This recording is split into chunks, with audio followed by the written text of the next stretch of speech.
Then I turned to see the voice that was speaking with me, and having turned. Shalom, real quick, giving all praise to Yahweh, Bashem, Yahshua, Bashem, Rakakudah, Shalom to the 144,000 and the rest of the elect out there, Shalom to you all. Just letting you know what I'm going to entitle the video is Hebrew Israelites Trending, Vocab Malone. So Hebrew Israelites Trending, Vocab Malone. So this is a video I watched. It just started. I caught it maybe 9 minutes in. So I've been listening for about 10 minutes, and he just recently put up the video, the interview that we here at GMS had with myself, with Tucker Carlson. So I'm just gonna let it play. If it's live, he's live right now. I mean, if you want to hop over there, whatever. But the most important thing is that this it's getting out there. They're talking about us. Any form of publicity is good publicity, even bad publicity. I saw 7 gold. Now, this is important to understand. This is a common happens in the book of Revelation, where you have something being heard, and then when the person, John, turns to see what's being heard, then he visually sees what it is that he was hearing. That's important to remember in relationship to the 144,000. Now, that's for another show, but this is exactly what happens with Jesus. It's the same identity. There's a one-to-one correlation. Now, continuing on here, what's it say? And in the middle of the lampstands, I saw one like a man clothed in a robe reaching to the feet and girded across his chest with a golden sash. Now, if you've read the Old Testament all, you would know that this is something that would be this language is stuff you would see out of the Old Testament, the Son of Man language. Now, obviously, it's from the Gospels as well, but Jesus got it from the Old Testament. And this is describing either something very priestly, very kingly. Son of Man just means, in the Old Testament, I think it's Bun Adama, which means man, son of the earth, meaning someone that looks like a human, a terrestrial, a human, a man. That's all Son of Man means. Overall, there's some discussion about that. It may be both. Jesus is, biblically speaking, prophet, priest, and king. Real quick, I'm seeing an interesting amount of comments who are apparently Nick Fuentes fanboys, saying that Nick Fuentes owns you. Here's one right here, Joe Mama. Nick owns you, freak. Well, I'm glad you Nick Fuentes fans have finally watched the live stream I did on him. Someone go poke around and find out wherever Nick Fuentes live streams. If you could do this for me, Nate, please. My guess is he's on Rumble. Find out if recently he did a program where he mentioned something, because in some way they must know. If you guys could find out, I'd be curious, because I would like to interact with what he says, because I view Nick as a vile, despicable racist who says he's Roman Catholic but gives Roman Catholics a bad name. And that's all I'll say about him now, since I'm talking about Tucker Carlson and the Hebrew Israelites instead. So, as we read Revelation chapter 1, here's what we see, the verse they were focusing on. His head and his hair were white, like white wool, like snow, and his eyes were like a flame of fire. Now, I'm going to go into the Greek, and I want to show you in Revelation chapter 1, verse 14. You see we're in Revelation. It shows you up here. It's on the screen. I know it's small, but you see here's verse 14, because they still have the numbers in the UBS. This is the UBS 4. And I want to show you what's going on there, okay? Because this really makes it where you just can't get away from the fact that it's saying his hair is white like white wool. Let me show you what I mean, okay? All right. Mayday, Kephale. That means... By the way, he was talking about the color, which is white, and the texture, which is woolen texture. So, what do you call it today? An afro, a natural. The Messiah was a black man. Ted, Altu, Kai,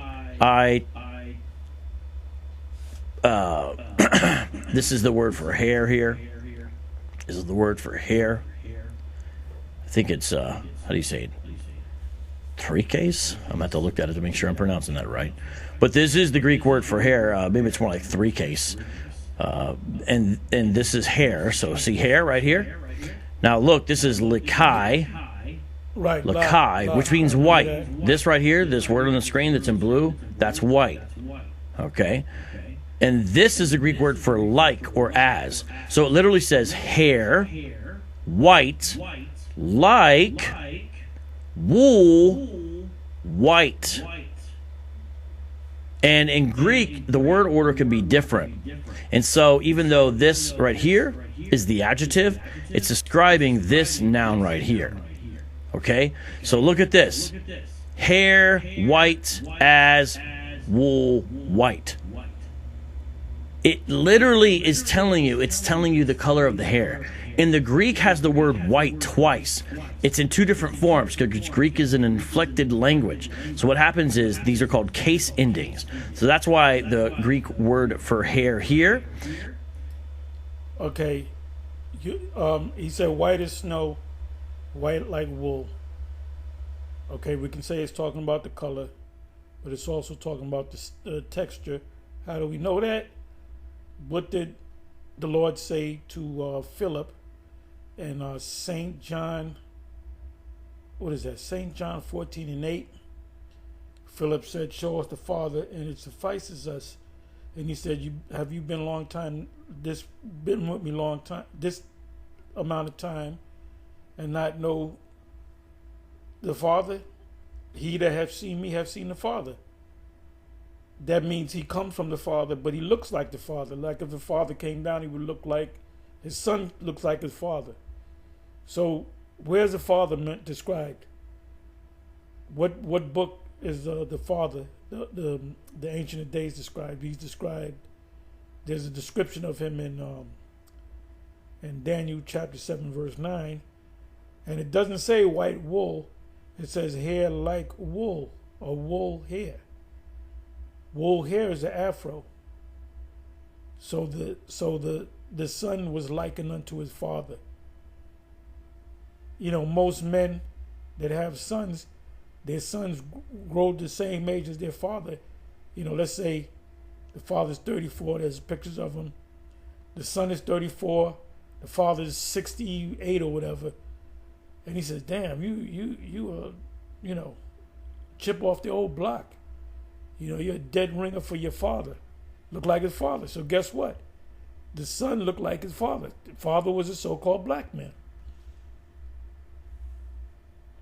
So let's stop trying to be slick woolly.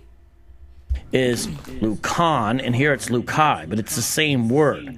Here it's in the nominative, and over here it's in the nominative singular neuter. That's the difference. This is the nominative plural feminine. And that's the difference that you see on the case endings here. So look, white as white wool. I'm sorry, white as wool white. And also, they said white like snow. Back in slavery and post-slavery, white men that talked to certain black men of a certain age that had gray hair, they not only called them boys, they called them snowballs. And a snowball was a so-called black man of a particular age during slavery and post-slavery. Their heads look like, when you see them from the back, they look like snowballs. And this word is hair. So if we do the whole thing, hair, white as wool, white.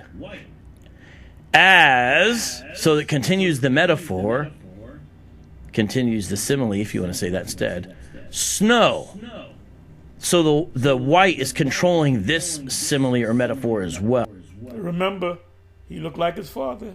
This is what he told Philip. St. John 14:8. And if he looked like his father, well, what does his father look like? Daniel saw a vision of the Heavenly Father, the Ancient of Days. And he didn't have hair like white, like wool. His hair was as wool, or wool hair. Brillo hair. Oh. If it's like or as, it's a simile, right? Yeah. Okay. So I should be saying simile, not metaphor.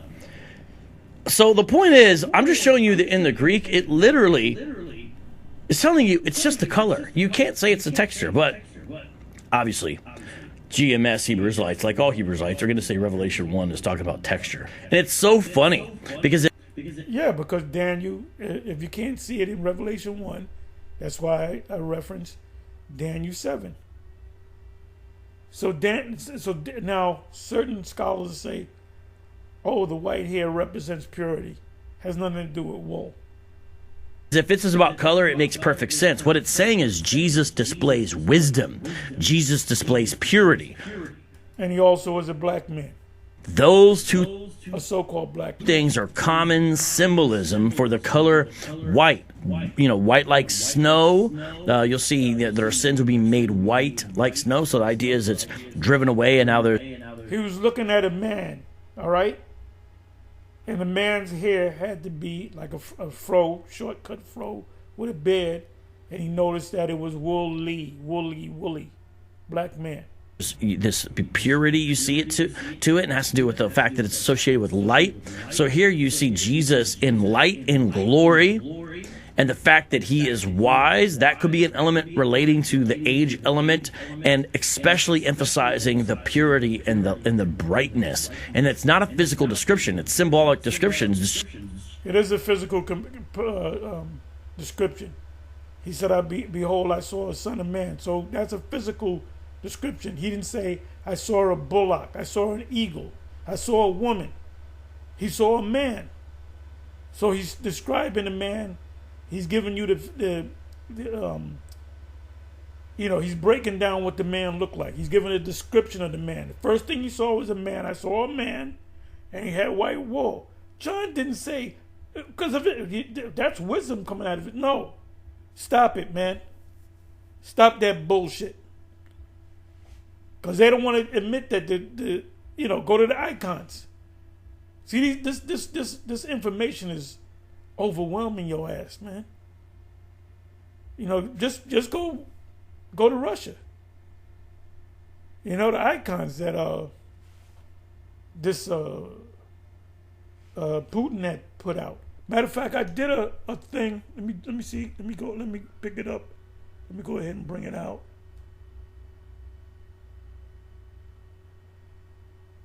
Okay. Let me just go. Basically, he's saying without saying, we know he wasn't a black man. Shalom. We know he wasn't a black man.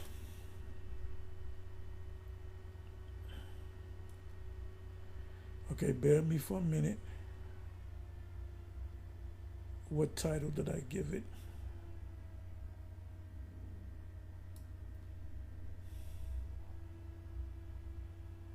Oh, here it is. Hebrew Israelites, trending, hellfire, Russian icons.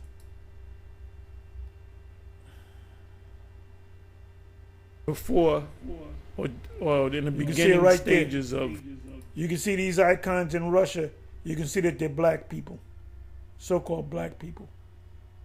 And go here. Okay, right there. Let me open this up. I can bring it closer, which, let me do this.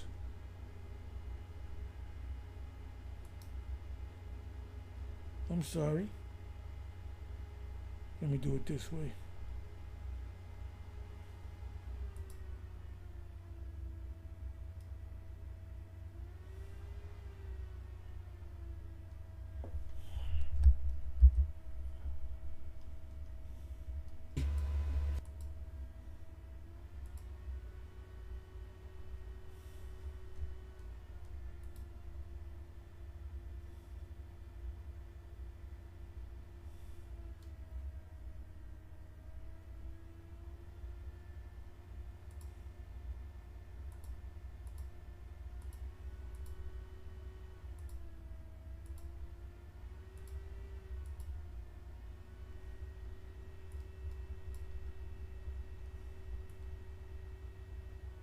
It's not a close-up, but you can see that it's dark skin, got an afro.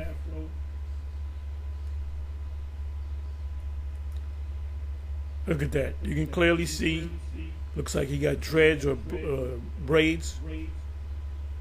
You can clearly see that that's a woman of color and a child. It's supposed to be the Madonna and child. Back to the basics. This one you can argue, but you can see it's brown. Well, look at the nose. It's a white man. But look at the hair.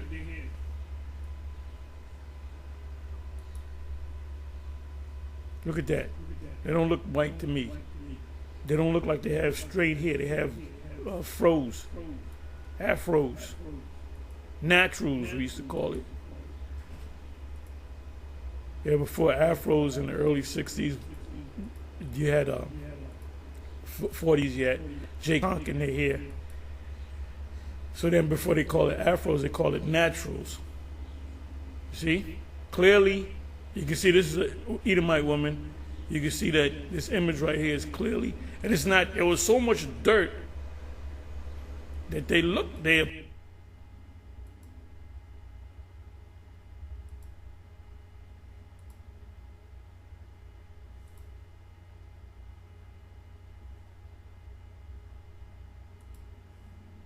look at that. That's a fro. That's a fro. You can clearly see that they're people of color. You see the beard, you see the fro. It's not straight hair like white people. You can see that they're Jake. Let's come on back to this guy. Showing his deity. Very obvious. Now listen to this. Well, he had gray hair. Right, yeah. You have young people. There's this girl I know I grew up with. At the age of like 23, she got a full head of gray hair. Yeah, I've white seen hair. that. It's weird. And that's from 33. That's from When he started his ministry, it's 30, hydrogen peroxide 30 years coming old. through your system, like you. That's from peroxide. Okay, that's within your system. So it said he had white hair, but what else did it say? Like wool. Like wool. So it's talking about the texture of his hair. Who has woolly hair? You don't know who has woolly hair? Come on. Come on. Oh. Does this hair look? Hold on. Wait on. This is the perfect example. Does this hair look woolly to you? Yeah. Okay, good. So what would you say when you read that all over again? Read it again. His hair and his hairs were white like wool. Meaning his head and his hairs, the hairs on his face because they wore beards because that was pursuant to the law, Right. and the hair on the top of his head was also white and woolly. What people do you know on the planet Earth have woolly hair? Africans. Okay, good. So you're saying that I'm not arguing that. His head was white. Oh, yes, it was white and woolly. A snowball. Slavery, post-slavery, white men used to call black men that were a particular age that had gray hairs, they would call them boy and they would call them snowball. That was featured in there's a scene in the movie Full Metal Jacket where Gunnery Sergeant Hartman, he tells one of the guys, he said, "Hey, Snowball," and it's a black guy, but he had a bald head. He said, "Hey, Snowball." And back then, I said, why would he call him Snowball? So I recently found out some years ago that that's a derogatory term for a black man. people, the blacks in this country, the so-called Negroes, are you saying that they're Africans? Descent. Also, the reference to his feet. If you ever took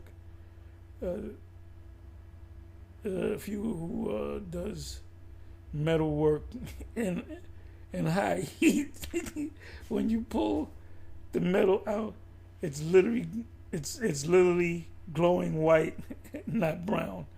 Oh boy, these guys are stretching. They just don't want to admit. They don't want to admit to the truth, man. You know. When you burn it, it actually turns white. No, they're Americans, but But are you saying that the so-called the Negroes, the African Americans, right? all right, are you saying that they descend from Africa? Yes. Okay, now listen. Egypt again. This is Moses No, that's me. speaking to the children of Israel. So now we're on a different topic here. You understand? We're on a different topic here. So there's a transition that takes place, okay? Because as they speak, And by the way, you said it had did some editing. It was me that did the editing. I used to do a lot of editing. If you go back more than 10 years ago, Apostle Gabar used to do a lot of editing. I mean, he was editing like the IUIC does, and then we said we don't need this bullshit. We don't need to do all this editing. Just give it to him, you know, as we say, as they say, raw dog without a bag. Just give them the information. But back there, I did all the editing for this video, Vocab Malone. you go from the ethnicity of Jesus to Deuteronomy. So you'll see the transition. Now we're going to go from Revelation 1 to Deuteronomy. These are really common. These are really common opening texts that Hebrews like to use. So-called the Negroes, the African Americans, Right. all right, are you saying that they descend from Africa? Yes. Okay, now listen. Egypt again. Did you see the fade? And that's fine. I mean, I don't know if I had a video of my camp with Tucker Carlson, I wouldn't edit it. I would want it as much as possible to be up, but for some reason, they're not having it all. But this is the only version I know that exists of this video online. This is the fullest, longest one. And it is a pretty fascinating thing, right? To see Tucker Carlson engaging with Hebrew Israelites. Did you guys even know this existed? And the whole reason I'm playing this today is because on a recent interview with Lex Friedman, who's a very popular podcaster, interviews all kinds of people. His interviews are really... Yeah, Lex Friedman is European J. He's a Jew. Pretty interesting. I don't watch, these 3 or 4 hour interviews, but he does a good job at what he does. And there's obviously a desire for people to go above and beyond sort of traditional news media. And that's the reason why I think guys like Lex and of course, Tucker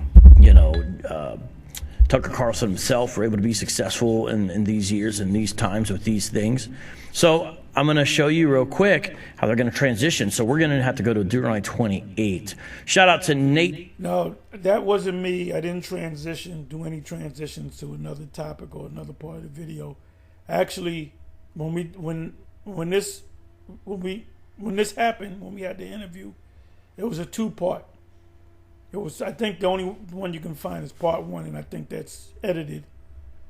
But I know it was more than 15 minutes at first.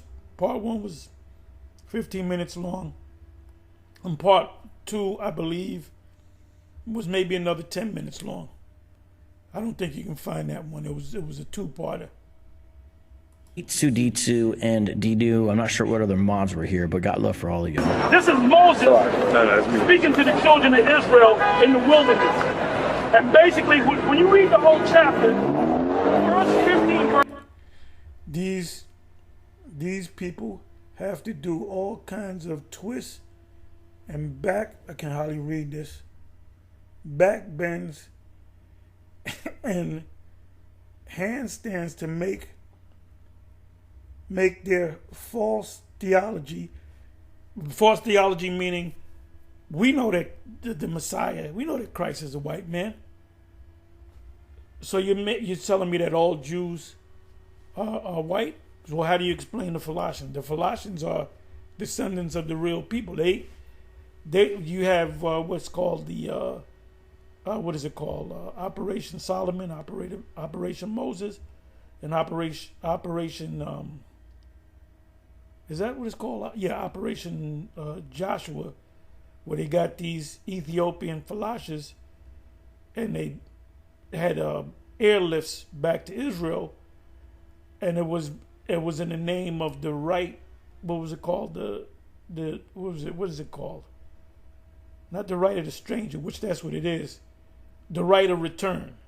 Meaning the law says if you're an Israelite that lives out of the land of Israel and you want to come back to the land of Israel, you have the right, out of the right of return. So the Falashans were welcomed back to Israel under the right of return because they're saying that those are Israelites. So guess what? Israelites, let's say they're white. Israelites are black too. You know? And if you're going to tell me I don't know nothing about I have relatives that are Ethiopians, that are Cushites, I have actual relatives, they're all down south, that are Falasha. And they look about as dark as Tazadakba, the Bishop Tazadakba, looked about his complexion. And yeah, there's a story behind this guy. You know, this goes out to Vocam Malone. There's a story behind this guy. I'm not going to tell you the story. So I have actual relatives that are Falashan descent, Cushites. Person goes into the blessing that Israel will receive. Right. All right? From the 16th verse to the end, it talks about the curses that they will receive. Yes. So we're reading about the curses. This is one of the main curses that was going to fall into Israel. There was another. Go ahead. And the Lord shall bring thee into Egypt again with ships, by the way whereof I spake unto thee. Thou shalt see it no more again. So now they're showing the common depiction of one of the slave ships from the transatlantic slave trade. It is a really awful thing, you know. I'm gonna talk about some stuff here in a second, but yeah, it's so awful that you was gonna make a song, a diss track out of it.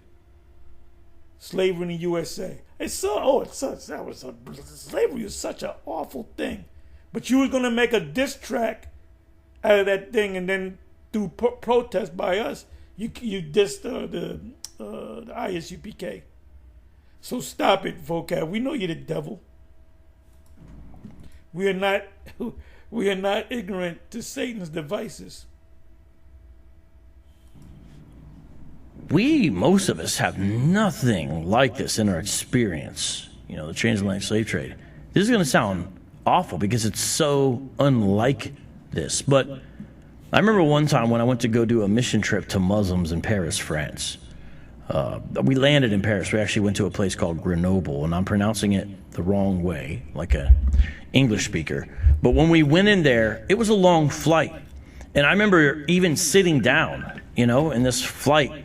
It was not easy. I ended up feeling very, very difficult about doing this. It was hard. You know, you want to stand up. You want to stand up and you want to move around, and you're just stuck there on this plane, and you kind of feel a little hopeless. You're like, are we ever? That just means that proves that you're not an Israelite, because you wouldn't have made it on the trip. They shackle your ass down, put you in the bottom, the hull of the ship. You wouldn't have made it, bro. They would have threw you out there, and the sharks would have had some Italian food that day. We're going to get there. It's difficult to sleep because of the position you're in, and it's such a long journey. And I know... Yeah, planes are fucking uncomfortable. To me. I mean, I've never been in the first class like Bishop Nate and them. They go first class. Guaranteed. They go first class. That's why they go to them places. First class, man. Oh, it's nothing like this. But you know what's weird? The Lord, to a certain extent, used long flights for me to try to get closer and think how awful that must have been. It's just so far outside of... Well, you're going to experience. You better hope. Hey, you're going to experience, man. You're going to experience that. We're going to ship you Edomites around, too. Let me get that. Bear with me for a minute. Let me do this. Let me see how I'm going to do this. Bear with me for a minute.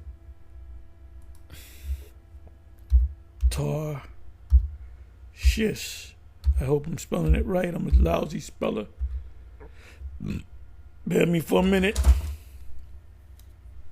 Let me put my specs on.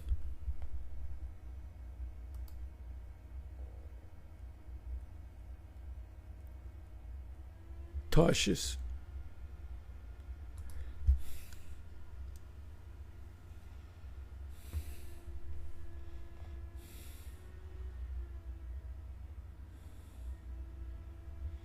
Okay, now I gotta dig.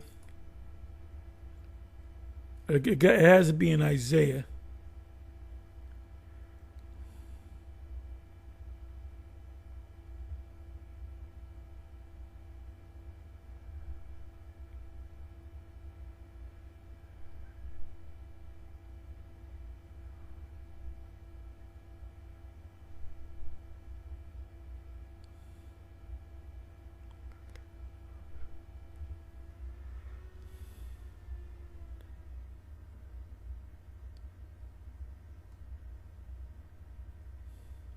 Okay. It says, I hadn't gone through this in a while, so I think this is it. Isaiah 60:9, surely the isles shall wait for me, and the ships of Tarshish first, to bring thy sons from far, their silver and their gold with them, unto the name of the Lord their power, and to the Holy One of Israel, because he hath glorified thee. I think that's it. Nation. Let me open this up. Let me open this up.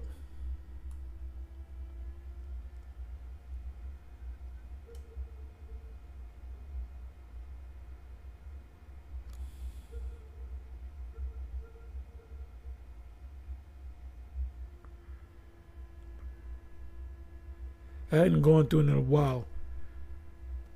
But there's I believe this is the scripture. Maybe there's another one. I hadn't gone through this in like decades.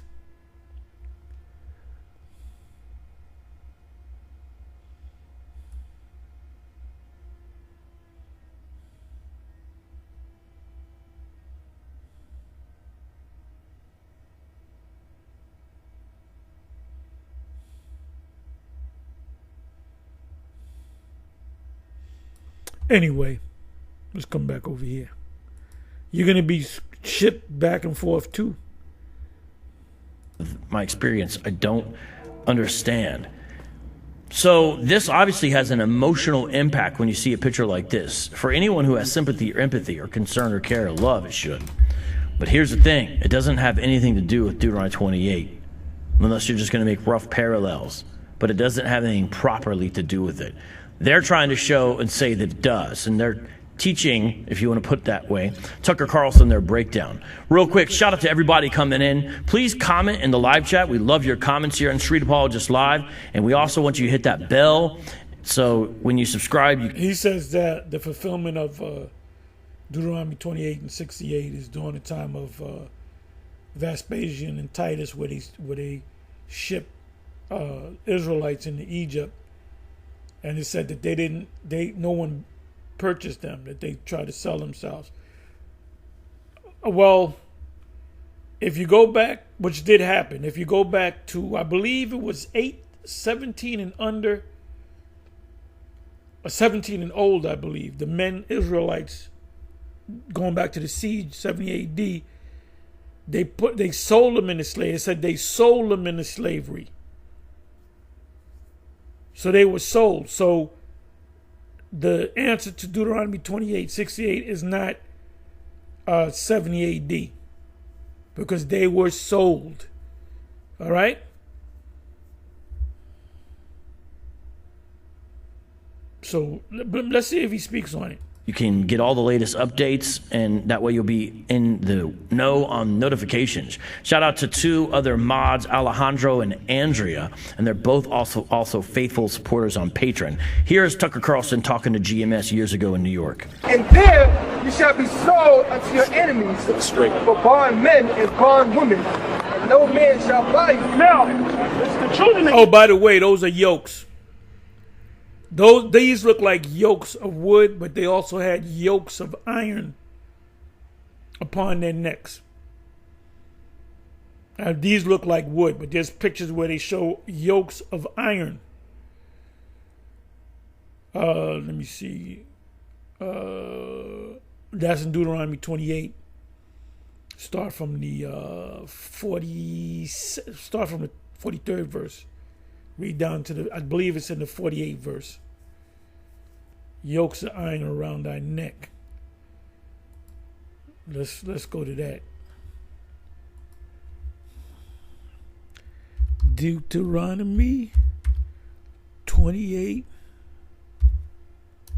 and 48.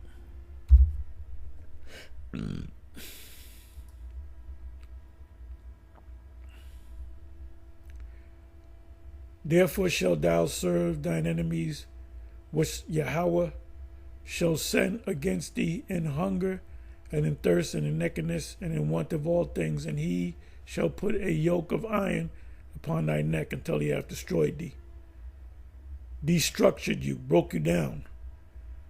So here we go.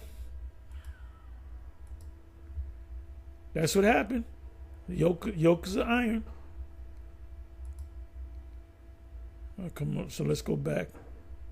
Israel was born as a nation in Egypt. There's no record of the Israelites or the children of Israel, us, going back into Egypt, going into slavery again. So it's Is that true? It's not really true. I've done whole shows on this. We've done presentations on this. Josephus talks about Israelites, and this is a number of times. Yes, and I read that. I did a video on it. I gave you the actual page. I think that was in Josephus. I think there was War of the Jews or something like that. I did a video maybe about a month ago. And I actually went to the Josephus and showed you. I'm not going to try to look for it. But if I find it, I'll put it in the comment section of this video or whatever. But it says that they were sold. You were saying that they were not sold. They tried to sell themselves and no one wanted to buy them because they put them to death. Well, the reference that you made to 70 AD, they actually sold them into slavery in Egypt. And by the way, they didn't go necessarily by ships because they were in Egypt and they went through on land. If you go on a ship, if you leave Jerusalem and you go on a ship to go to Egypt, that's a waste of energy. You notice the Palestinians are fleeing to Egypt, right? Are they getting on ships? No, they're walking down there. If you get on a ship from Jerusalem, the coast, and which is I believe that's the Mediterranean. I'm not going to go on the maps. Matter of fact, maybe I should go to a map. Let's go to the maps. Okay, so this is Egypt. And this is the siege of Jerusalem took place around about here. Why would they get on the ship to arc over to go over there? They walked down. As a matter of fact, when they left Egypt to go to Israel, they went to the Suez, the Gulf of Suez. There were 40 years in the wilderness of Zin, the wilderness, and the Most High told them to go north. And the first people that they encountered were the Edomites, which the Edomites are right here. Then you had Moab and Ammon, and this is when Moab called the king of Moab called Balaam to curse Israel because he said these people, they knew that they came out of Egypt, and they were thinking that these people, big numbers, they're going to take us over. As a matter of fact, in Deuteronomy 2nd chapter and around the 1st, 2nd verse, it says that when you go, matter of fact, let me go to it. Deuteronomy 2.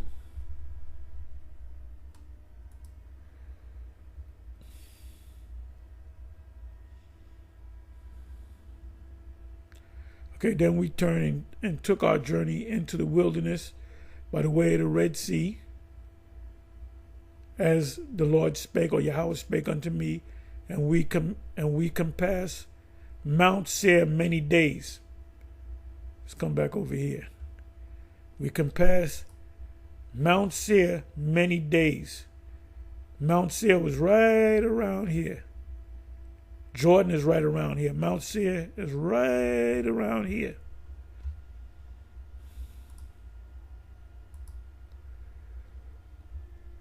It says, and it's numbers when they go before the king of Esau to ask that can they make passage, and he said no, because we're going to come out against you with swords. I believe that's Numbers 14. And Yahweh spake unto me, saying, Ye have compassed this mountain long enough, turn you northward. Let's come back to the map. They were here, there's the wilderness. That's north. Northeast. Because Jerusalem was right around here.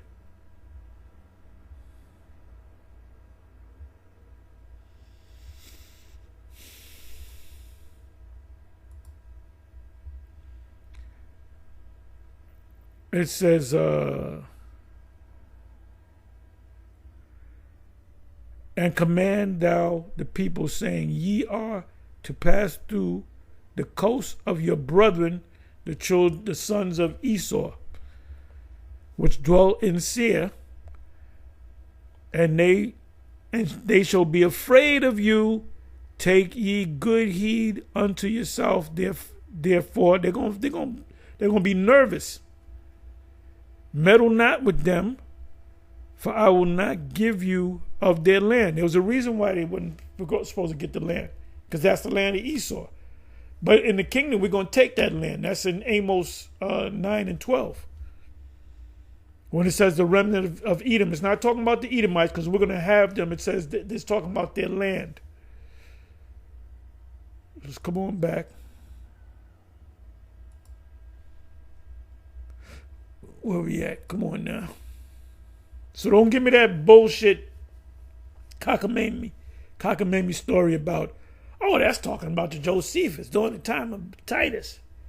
No, because they were sold back there. You said they wasn't sold. It doesn't make any sense for them to hop on ships when they can walk on land. They can go in caravan. Matter of fact, wait a minute, man. The Israelites of Alexandria, Egypt. Let me come back. The Israelites of Alexandria, Egypt. That was the biggest group of Israelites outside of the land of Jerusalem to come into Jerusalem. So everybody thought, oh, there goes some Israelite from Alexandria. This is Egypt. Alexandria has to be somewhere around here. So they went for the Passover. They had pilgrimage, caravans, and they would go, I don't know, millions. I don't know the number. They were the biggest group. And they never got on ships. They would go right above the Gulf of Suez, and they would come up here. And by the way, this right here is a Gaza Strip. And they would go into Jerusalem, which is right here. Then they would go back. So it didn't take long for the Israelites of Alexandria, Egypt, to go to Jerusalem. As a matter of fact, let me see something.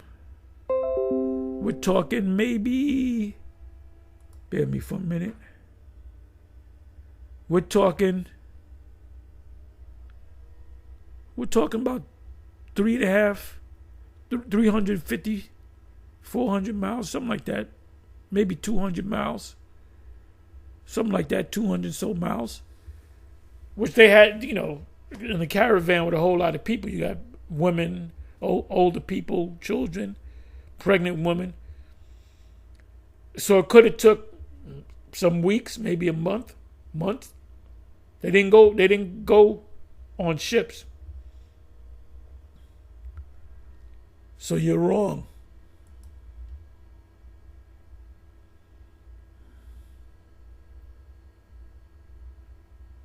times, and in those days would be more properly understood as Jews. He talks about Jews being in slavery various times throughout the Roman Empire, throughout the Greek Empire before that, and various times and various reasons. One is after the destruction of Jerusalem. There's another in between times. And so you have that in Josephus. You have it in 4th Maccabees, which even if you doubt the historicity, what it shows you is that Israelites understood that this had happened. You also have the example, not just from 4th Maccabees, not just from Josephus, but from Maccabees itself, specifically 2nd Maccabees, I believe, where you have more of this. And so this is just not true. And even in the book of Jeremiah is told by God to tell Israelites not to try to go back into Egypt. Now, he apparently gets forced into there at some point. But the idea is this is not what we're supposed to do. We're not supposed to flee to Egypt. And really, it's not about being selling yourself. It's not about being sold. It's about selling yourselves. And that is the implication of indentured servitude. But this could entail all. We were sold both times. During the time of 70 AD, we were sold. Go back into the history. I did a video on it, and I gave you the reference. I gave you the exact page you can go to, which you failed to do. Give me chapter and verse of the Josephus. I did it in the video. Like I said, if I find it, I did it about a month ago. So you make us go deep. You make us get the documentations, and they did not sell themselves during the time of Vespasian. They were being sold into being slaves, just like we were sold during the time of the Atlantic slave trade. All types of bondage, no doubt about that, in the Egyptian context. And what God is saying is, I'm going to reverse the Exodus. Got to be talking about another Egypt. Give me Revelation 11. And the Christian doesn't know. They see the word Egypt, they think, oh, Egypt, yeah, that's Africa. That's northeast of Africa, the African continent. Egypt also means there's a spiritual Egypt. America is also considered Egypt. When you read Isaiah chapter 19, for example, it mentions Egypt. It mentions Egypt a bunch of times. It has nothing to do with the landmass Egypt. It's talking about America. That's why I just said, when I paused it, I just yelled out Revelation 11 and 8, which is spiritually Sodom and Egypt. He said it's got to be talking about another Egypt. Now, when you go to Deuteronomy 28, what does it actually say? What does Deuteronomy 28 actually say? So we are leaving Revelation 1 because they wanted to try to prove that Jesus had woolly hair. And now we're going to Deuteronomy 28. By the way, and we proved it. We proved it. Wait. If Hebrew Israelites of the One West variety are right, they believe that Hispanics and Native Americans are Israelites, right? Do Hispanics and Native Americans, generally speaking, have woolly hair? Some of them do. Some of them got straight hair. Some of them got curly hair. And that's a mixture. You're going to have Israelites among the Jews over there in Israel, the Ashkenazis that are actually Israelites. So deal with that. And read Jeremiah 12 and 9. Speckled bird. No, they don't. Do you see what I'm saying? They're trying to prove only a certain type of phenotype. Now, according to their presupposition, they would say, well, that's because we started at a specific phenotype. Meaning the phenotype, for ones of you that don't know what it is, it's, you see a black person's features, they might have a rounder nose as opposed to a so-called white person, which has like more of a pointy nose, or white people, Edomites, have elongated faces, skinnier faces. Our faces are normally a little chubby, fatter, fuller. See that? Now this dude right here, he can pass for the Puerto Rican, Dominican, because of his mother, I guess. He doesn't look like, the average everyday so-called white man. He can look like an Arab. Gonna have Israelites looking like Arabs. was? That's because he was a Judahite. And so we know that Judahites have woolly hair because they're so-called Black American, but that's their presupposition and operation. I'm just saying, you got these Hispanic Israelites out here in Phoenix, and they're opening this up, and they're not even proving the right thing. It has nothing to do with them. Here we are, during 2068. LSB. And Yahweh will bring you back. Back. You guys see this? It says Yahweh will bring you back. He'll bring you back. Now, I keep on emphasizing that because what does it mean Yahweh will bring you back? Well, how can you go back to a place you haven't been? They're returning to somewhere. Now, the idea is the Lord will take or bring you to this place. What is this place? This place is Egypt. In ships. In ships. So before they sort of had divine escort across the Red Sea, Now they're not going to have that. And by the way, the Egyptians did use ships, especially at the port of Alexandria, to get slaves and other stuff up into Egypt. So I don't know why Israelites think this is crazy. I know why, because they're trying to prove that. Yeah, they probably use ships as well to bring certain cargo, but the Israelites of Alexandria did not go by ships. Maybe some of them did, which was a waste of time. They would have caravans. A presupposition, but still. By the way about which I spoke to you, you will never see it again. So God's saying, hey, before this I told you this ain't going to happen.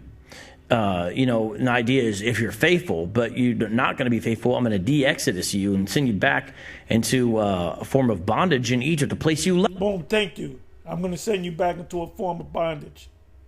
The form of bondage was America and the other nation, the islands and the other lands that Israel was scattered in. Left out of. And that's why it's significant, this curse. That's why it's the last one. It's sort of like the big uppercut. And there you will offer yourselves for sale to your enemies as male and female slaves. It doesn't say that in the Hebrew. It doesn't say offer yourselves. It said you will be sold for bondmen and bondwomen. And the part where it says that no man shall save you, meaning no man shall deliver you. Ultimately, our Lord is going to deliver us. We haven't been delivered. But there will be no buyer. And we went over a whole program and we showed the Hakah was wrong. The buying has to do with the selling. So look, it says you offer yourselves for sale. Even if you want to use the KJV rendering, which is no man will buy you, means no man is going to deliver you, redeem you, buy you back. That's what it means. Let's look at it. I don't know what version he's reading from, but I'm going to go to the King James. King James. What did I say? Deuteronomy. Back to Deuteronomy. Deuteronomy 28 and 68.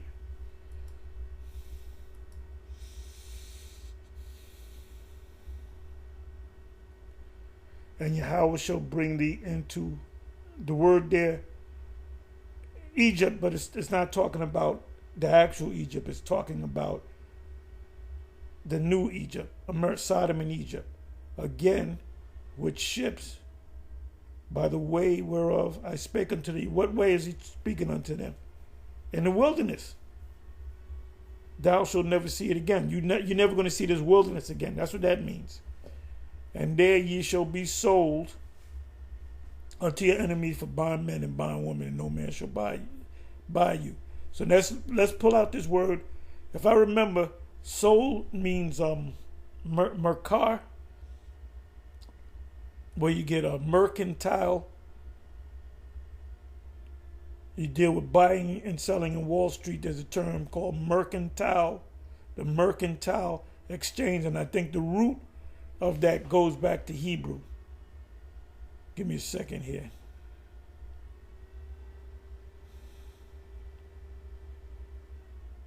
And anytime you deal with these people, you have a debate with somebody that, like Christians or whatever, this is all basics to us.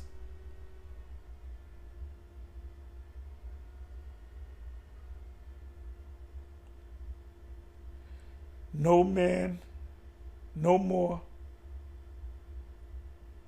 there ye shall be sold.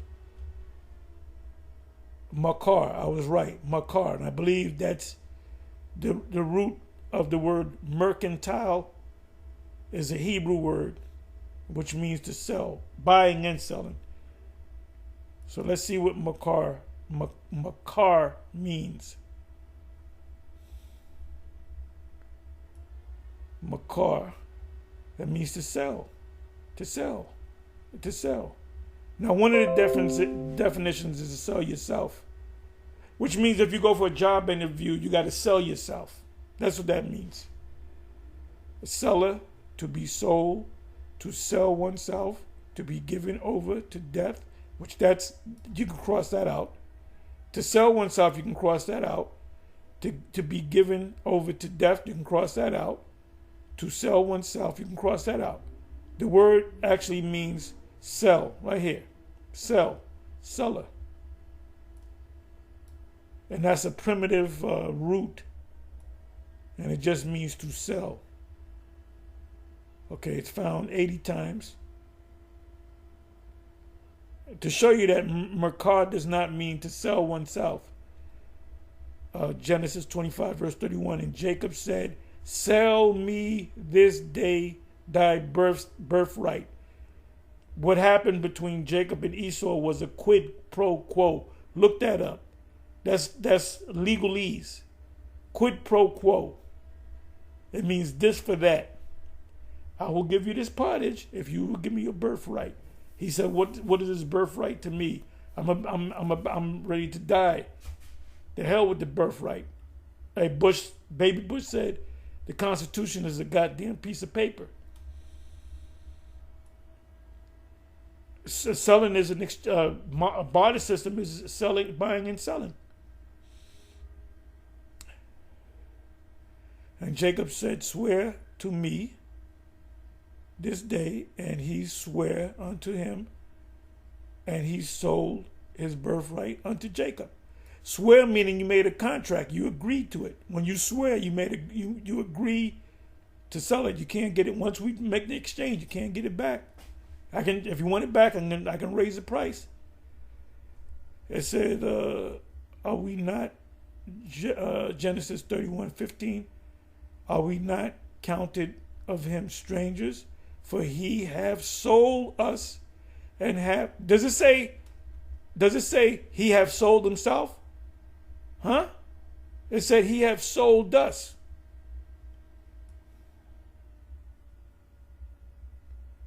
And this is talking about how he sold Joseph to the Egyptians. Come and let us sell him to the Ishmaelites. The Ishmaelites sold him to the Mizraimites, which are the Egyptians. I am Joseph, your brother, whom ye sold into Egypt. So where does it say he sold himself? Where did Joseph say, I sold myself?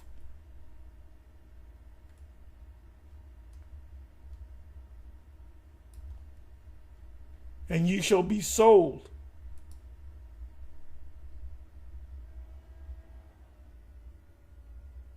Let me get the next word.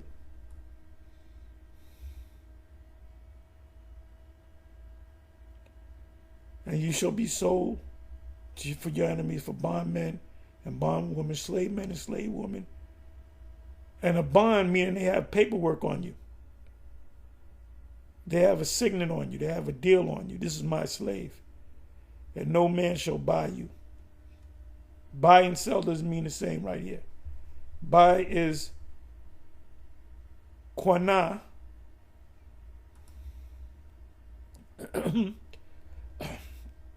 Quana.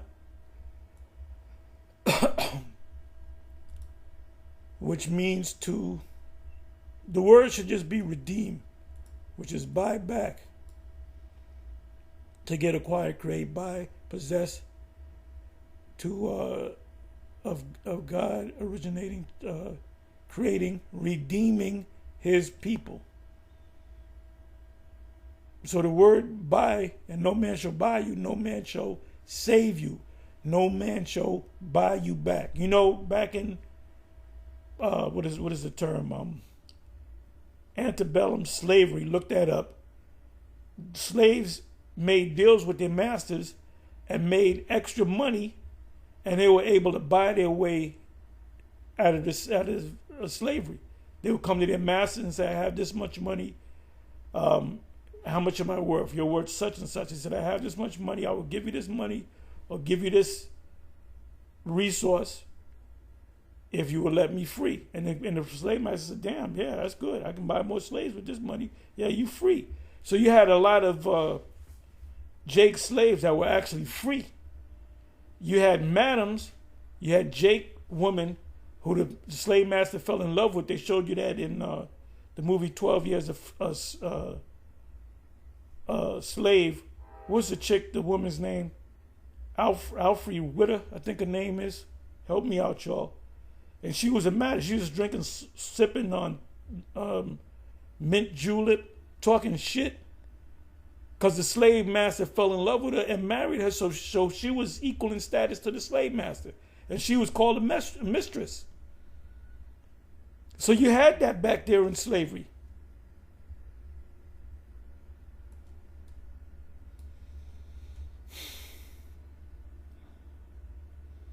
Okay, so let's come on back. I'm going a little bit long, but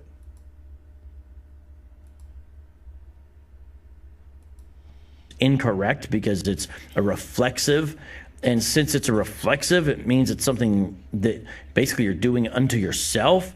So that's why it is accurate, and that's why almost every translation. I read it in the Hebrew, and it doesn't say that. It doesn't say by yourself. The Hebrew word there is makar, which means to sell. To sell. The word for buy is quana, which means to redeem, which means to buy back, deliver. If you get locked up, the bail is $1,000. Offended yours, bring the $1,000. Guess what? He redeemed you. He brought you back.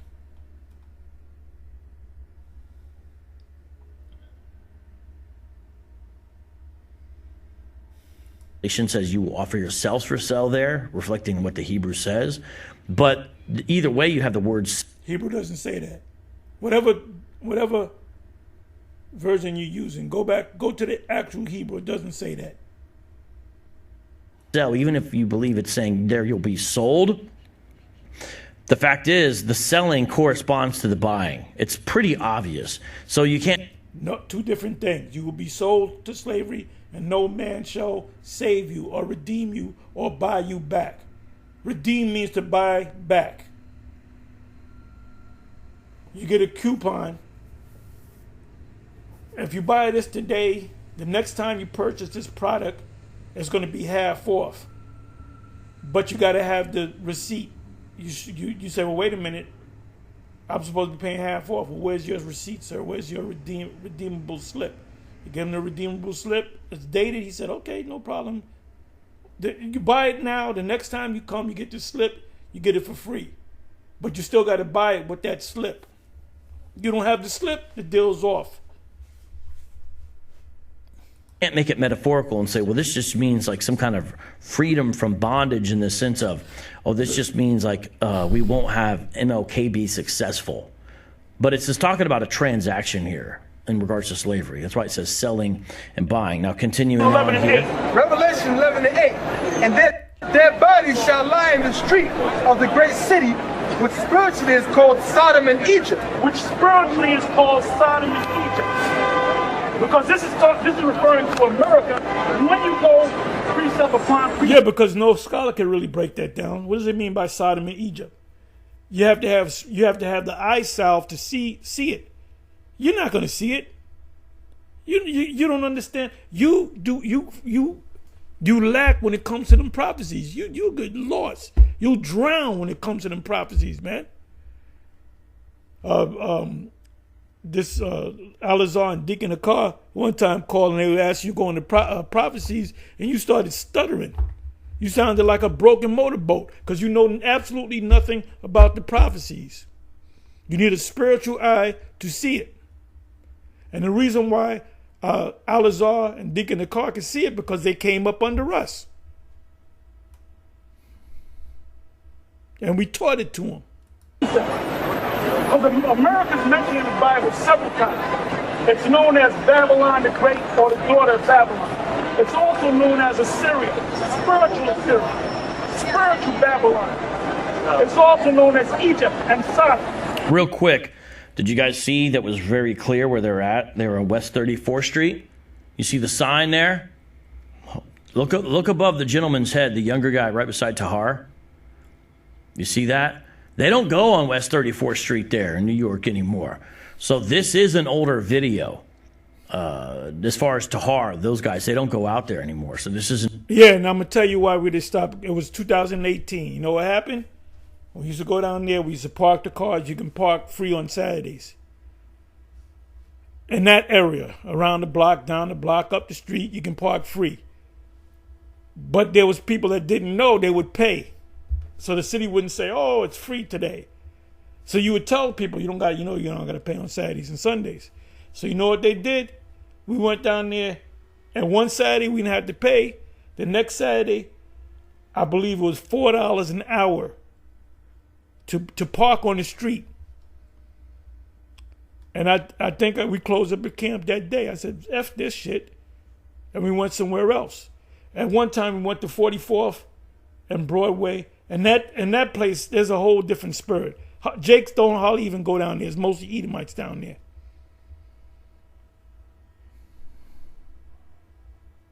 An older video, but you can see there at West 34th Street, okay? And he's saying America's mentioned several times in the Bible.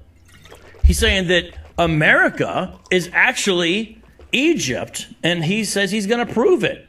So he goes to Revelation 11. Remember, this is a Hebrew Israelite talking to Tucker Carlson, and Tucker Carlson recently brought this up. So here's Revelation chapter 11. All right.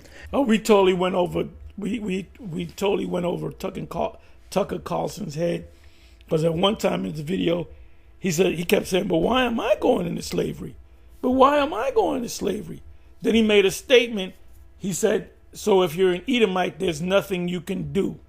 I hope you show that part. So he understood what I said. You Edomite. He understood what an Edomite was.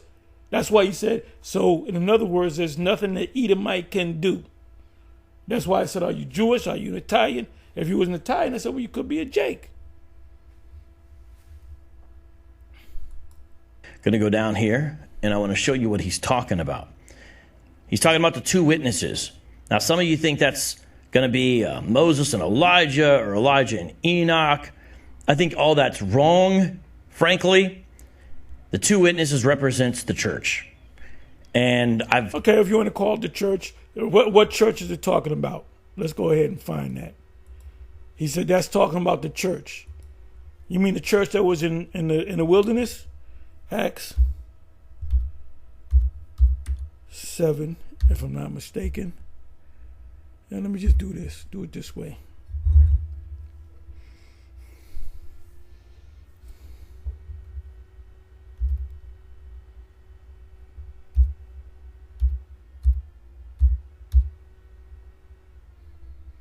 Okay. It says, start at the 37 verse, Acts 7:37. This is that Moses which said unto the sons of Israel, the Hebrew sons of Israel, Bun Yum Yasha'Allah, a prophet shall Yahweh, your power, raise up unto you of your brother, and this is the Messiah, like unto me, him shall ye hear. This is he talking about our Lord. This is he that was in the church in the wilderness. So what's the church? The Israelites. With the angel which spake to him in the Mount Sinai, and with our fathers who received the lively oracles to give unto us. So this is the church This is he that was in the church or among the church in the wilderness. So what church was in the wilderness?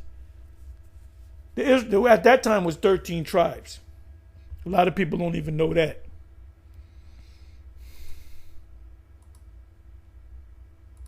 Talked about this before. I'm not alone in this at all, by the way. It's just that Americans are used to more dispensationalist, sort of hyper literalistic interpretations. And so they speculate about these two witnesses as if it's two people. The idea with the two witnesses is it's the global church who is witnessing to the world about who Jesus is, and they're going to be persecuted. And so look at this in Revelation 11. When they have finished their witness, the beast that comes up out of the abyss will make war with them and overcome them and kill them. And by the way, this goes perfectly in line with Revelation 12, where you see that the demonic powers have the ability to make war on the saints. So this is a similar theme here. See, this guy, he don't know what's going on. He don't know what's going on. When you go to Revelation chapter 12, which goes hand in hand with what is he reading? Revelation chapter 11. Revelation chapter 12 with the tail and the dragon is talking about the beast system, and the part that the tail part represent the Herodians, the Herod the Great, because he was a part of the Roman Empire, and they set him up as being a king, being the royals of the Jews, which he was an Edomite. Him and his sons and daughters look like Jake. So that's what the Revelation 12 is talking about. When the Romans took us down, but Herod was involved in that. Matter of fact, when they beat our Lord, spat upon him, beat him up bad, it was actually the Herod's men of war, his mercenaries, his personal army. Their dead bodies will lie in the street of the great city. Great city is America. So what is this great city? America. Which spiritually is called Sodom and Egypt. Now, why Sodom? What happened in Sodom? Now people say bestiality. There was no record of bestiality in the scriptures. What happened was, it was a wicked place. Moses said, I'm going to take this place out.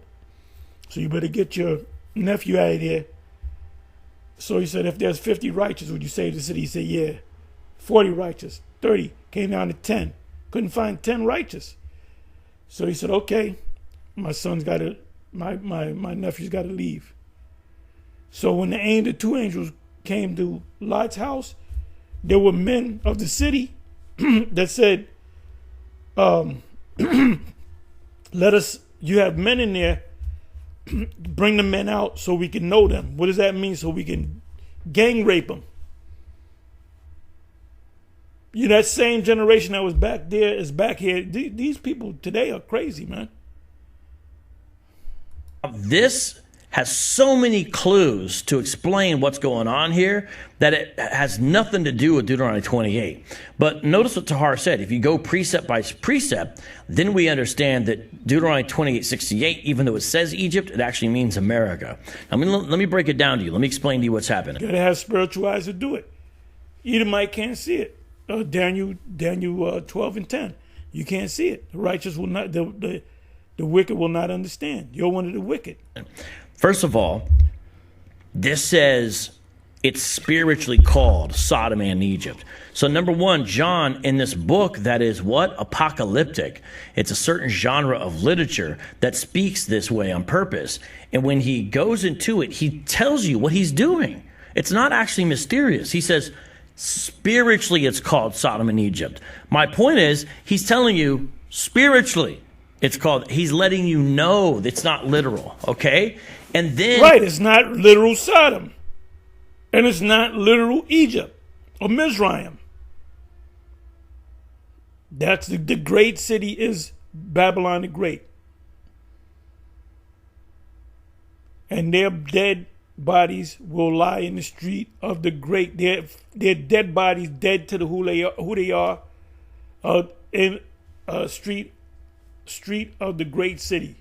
The great city is an actual physical place. which is spiritually called Sodom and Egypt. Egypt represents bondage, and Sodom represents the alphabet people, where also their Lord was crucified. Now you have a lot of scholars, if you look it up, if you go to the Bible Hub, the same place that Bishop Nate goes to the Bible. Let's go to the Bible Hub. Where do you think he got that from?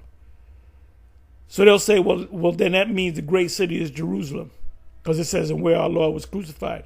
Crucified also means, you know, if I sue you, I'm gonna tell you, look, I'm gonna crucify you in court.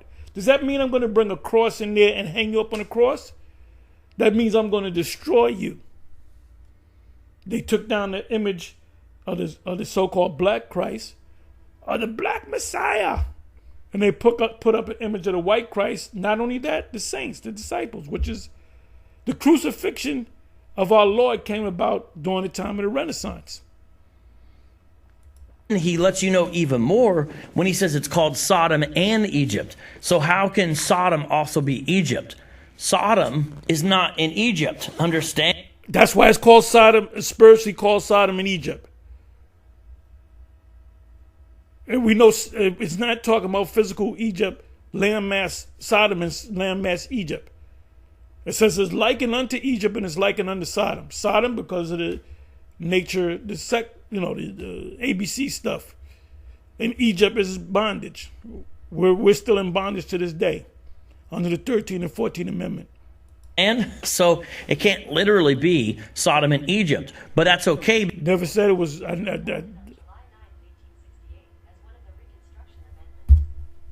Give me a second. My phone is going off. I don't know what the hell happened, but I said the 14th Amendment, and it came right up on my phone. Ain't this a... Okay, go take your ass to sleep. The hell? Okay.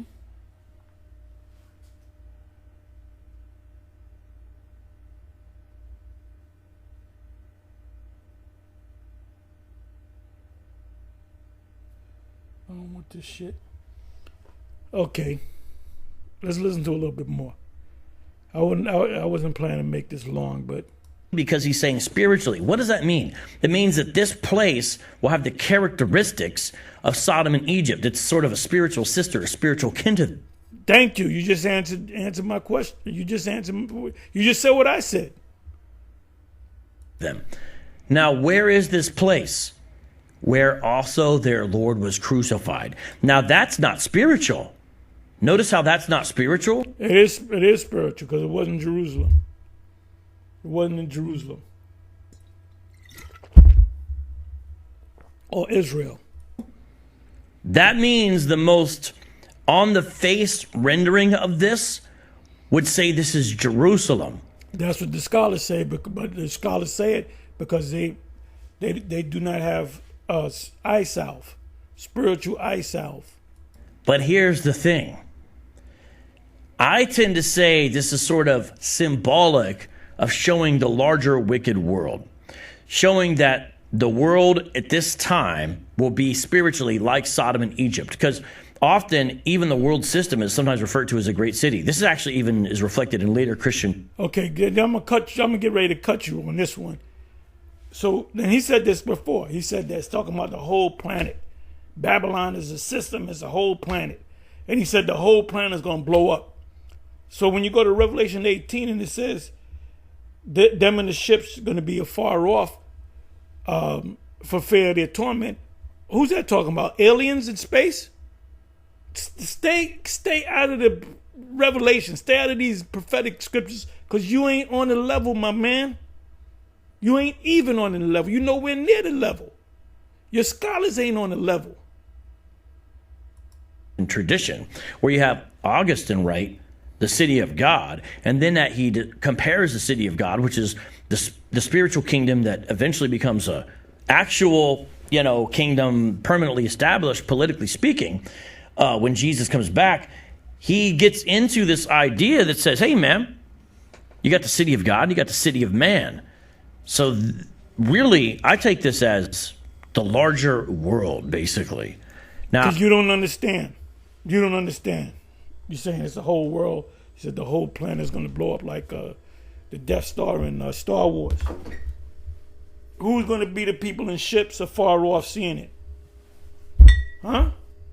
It's talking about America. now, if you're going to say, no, I need it to be literal, well, then it's got to be Jerusalem. That's the only place it can be. But the reason why I think you can do that is to say, okay, he's saying these things are spiritual. And when I see, Some things are spiritual and some things are literal. The great city is literal. Sodom and Egypt is spiritual. There, our Lord being crucified is spiritual.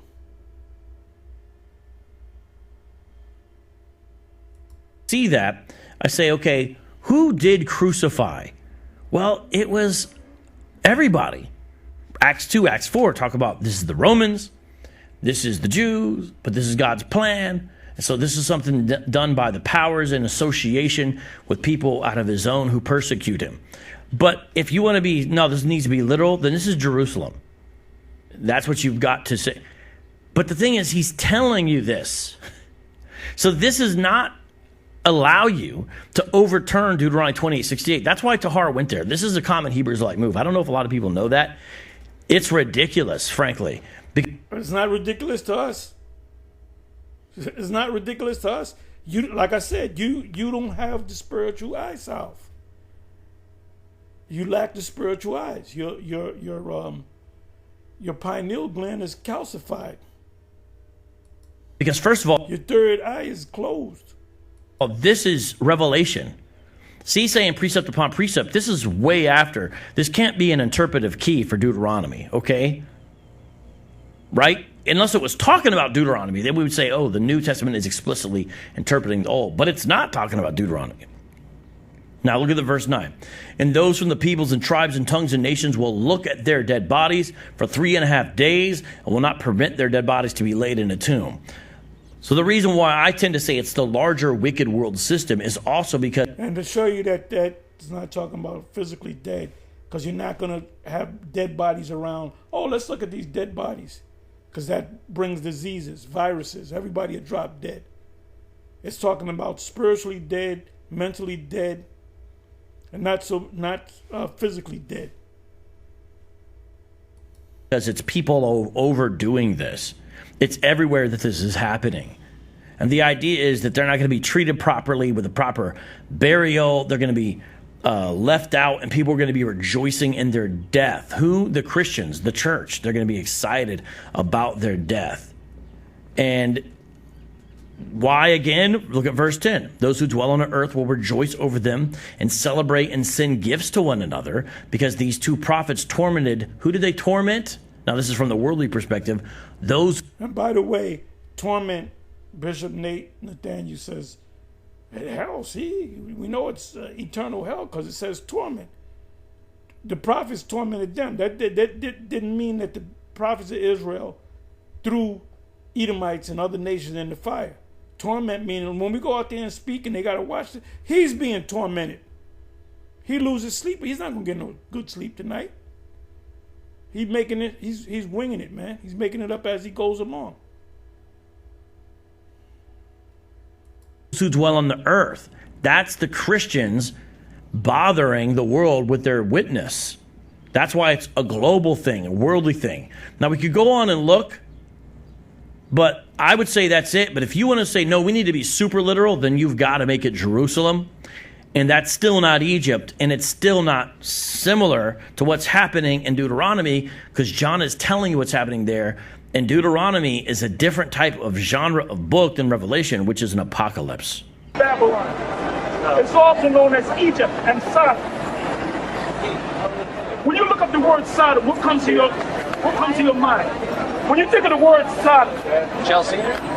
okay, you should have said Christopher Street. I tell you that. You should have said Christopher Street. I just did it. Okay, but anyway, you think of so-called homosexuals, lesbians, Yes. transvestites. So read that again.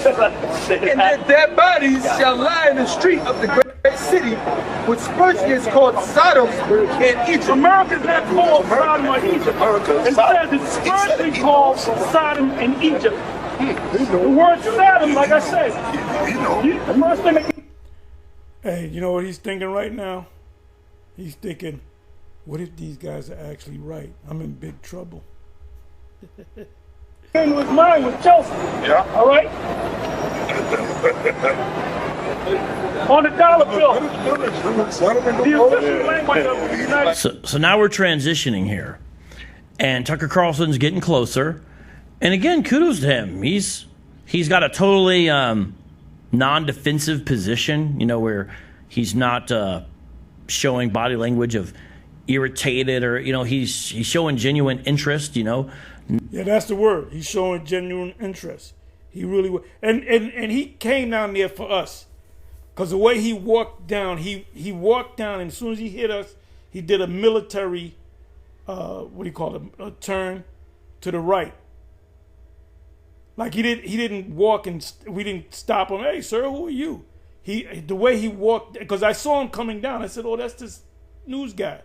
Because like I said, I remember him when he was on CNN. Long before he was on Fox, he was on CNN. He had a stint with CNN. Then he had a stint with MSNBC. Then you didn't see him for a couple of years. Then he wound up in Fox. So he's been to all the three major cable news networks. Three of them. There's more than that.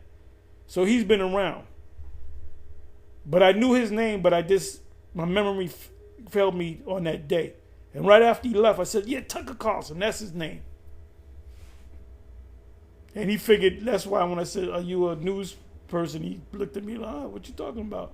Because he figured black people don't watch talking head news shows. That's all I watch. A non-defensive position and also a non-offensive position. By that I mean, you know, he's not in any way seeming threatening or irritated or anything where it would be like hostile or aggressive. He seems like he's genuinely trying to understand what they're saying. Yeah, because the way you put it out there, them Israelites, they beat up people, they attack people, they got guns, they rape little girl, you know, all this nonsense, and he doesn't feel threatened. Now we could have grabbed him, you know, covered him up, beat this worked him over, and just left him there for dead, you know, or dragged him somewhere, pull up the van, put him in the van, beat the shit out of him, and bury him somewhere. He doesn't feel threatened. He's interested. He's intrigued by this. He's saying this is fascinating. And this is 10 years later, he's talking to this guy, Friedman. Yeah, I had an interview with a guy. He was talking about myself. And he said, we were going in two different directions. No, well, I was doing all the talking. You were doing all the listening, asking the questions. Saying. Again, kudos to him. So now he's getting closer because they said, well, let's take a look at this dollar bill. This interaction is about 10 years old. And it's wild that just recently on Lex Friedman's podcast, Tucker Carlson brought up this interaction as a precedent for his interview with Putin, in which he was saying some of the stuff Putin said was so far out there they will never agree on common terms. He's saying it was like when I talked to Hebrew Israelites, the stuff they said. So now we're seeing what he's talking about. Hey, what if you found out Putin is a Jake? Hey, man, what if we in the kingdom of heaven and I look at this dude, I said, yo, I was Putin. Putin might be a Jake, man. Hey, Jake can look like everybody, man. Putin, you know, Putin don't walk like an Edomite, man. He walk like a Jake. He walk like a pimp.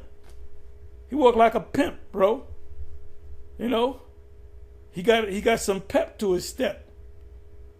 So now Tahar of GMS, Great Millstone Hebrew Israelites out there on 34th Street in New York City. This is about a decade ago this video took place. It's exactly a decade ago. It was 2014. Or so. He's showing them the dollar bill to make a point. So far he's talked about Jesus according to Revelation, which they're saying has a phenotype of a black man. Then now they're talking about Deuteronomy 28, and the point is to say that Egypt actually means America. And now they're talking about the dollar bill. Spiritually, if you don't have spiritual eyes, if you don't have that eye salve, you're not going to see it. We'll try to continue that Point blank and period. point. Here we go. States what English, right? It's not the official, but it's practical. Okay. Everything's written in English in America. Yeah, it is. Okay. Yep. When you want to register a car, they give you an application in English, Yes. not in Swahili or Russian. All right. This is the so-called American dollar bill, which is nothing but a Federal Reserve note. If you look, I don't know how good your eyes are. What do you say? Something laughing, but I can't. How are Hebrew Israelites still slaves while standing on street corners yelling freely? We're the chains has been, we're still slaves. We're still slaves, you know? To show you, let you not register your car, drive around with no plates. If you own a house, don't pay, what do you call it, tax, property tax. Let me go into like Scarsdale. Let me go into an all-white neighborhood, walking down the street 12 o'clock at night. They gonna grab me up. Okay, so we slave, but it's a different form of slavery. Basically, we're in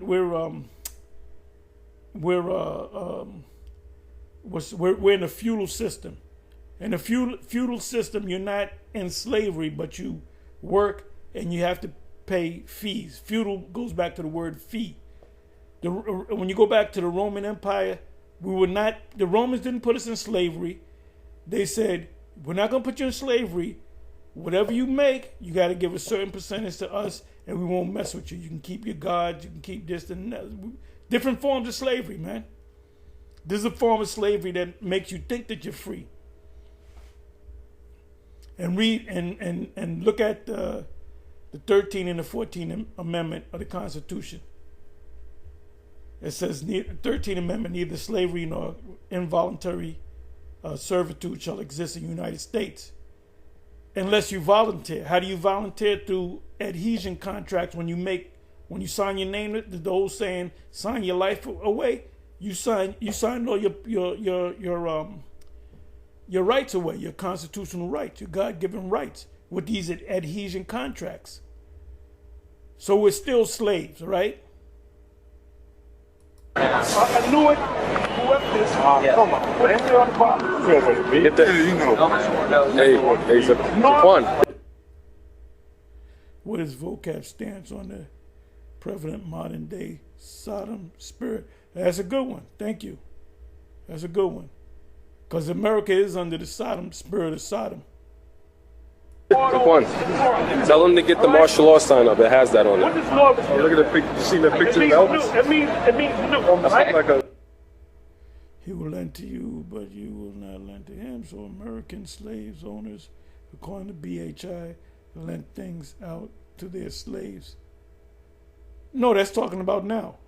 That's talking about now. There's different stages in Deuteronomy 28. Some parts, one part of Deuteronomy 28, like the 50th verse, is talking about when we were under the Roman Empire 2,000 years ago. Another part was talking about when we were in antebellum slavery. Another part it was talking about right now. We're still in Deuteronomy chapter 28. We're still under the curses. Like you pass the Order means order. In the Latin. Yeah. Real quick, I'm not trying to be, I get it. But yo, if you're standing beside the cameraman and you're trying to get decent audio out on a crowded street, but you're beside the cameraman and you're taking a video, don't talk. Don't have conversations. Now, he's talking to his superior, Gabar, so the cameraman's got to speak with him. You know what I mean? He's got to talk with him or whoever is standing right beside there.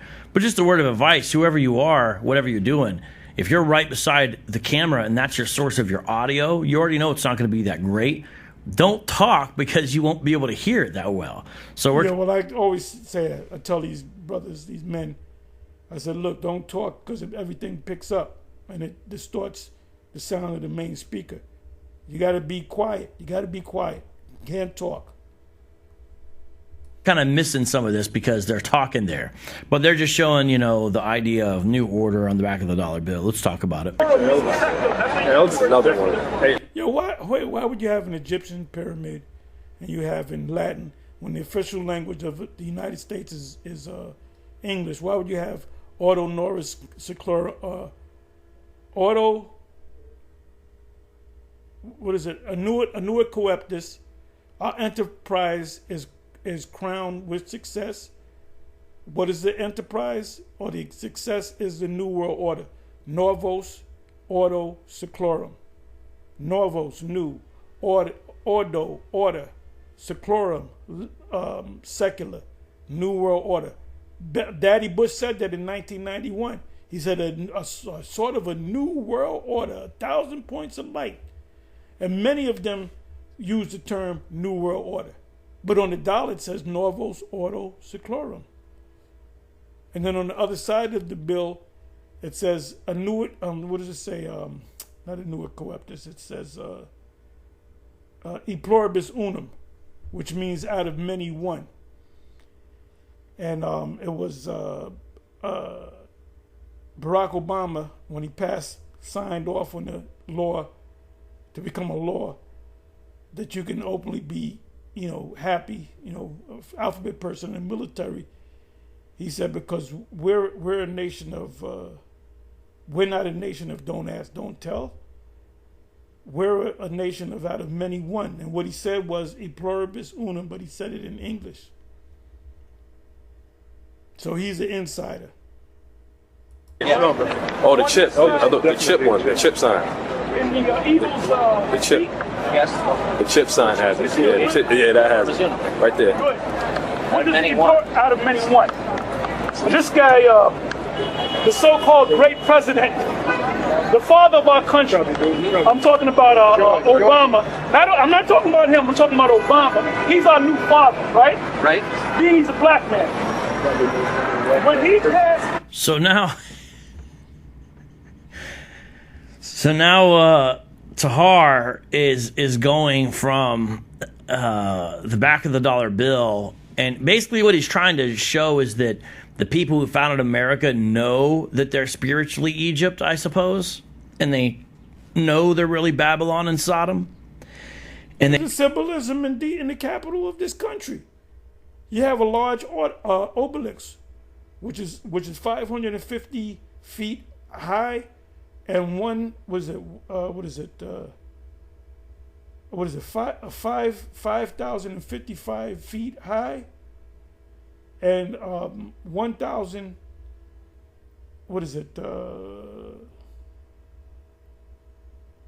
555 high, and 111 the base of it in the earth. So what does that add up to? 555 and 111 add up to 666. The lot that DC was built on was called lot number 6. It was a marsh. It was also called what was it called? Rome. What was it called? It had something Rome. Rome, Maryland, and they changed the name to Saint. Was it Prince George County? It used to be called